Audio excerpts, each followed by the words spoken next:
In this video, I will show you how to make cells expand to fit text automatically in Google Sheets. First, open your spreadsheet in Google Sheets and locate the cells that contain long text.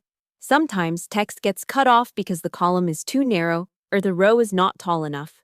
Let's start by making the column adjust automatically. Move your mouse to the line between two column letters at the top, for example between columns A and B. When your cursor changes to a double arrow, double-click. This will automatically resize the column to fit the longest text inside it. Now, if your text is too long and you want it to wrap into multiple lines instead of expanding the column, select the cells and go to the top menu. Click Format, then Wrapping, and choose Wrap.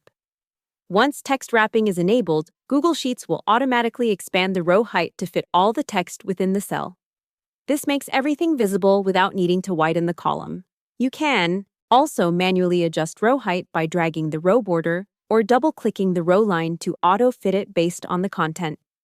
Using a combination of auto-resize and text wrapping helps keep your spreadsheet clean and readable, especially when working with long text like descriptions or notes.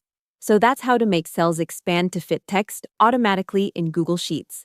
Hope the tutorial was helpful. Subscribe to my channel and see you in the next video.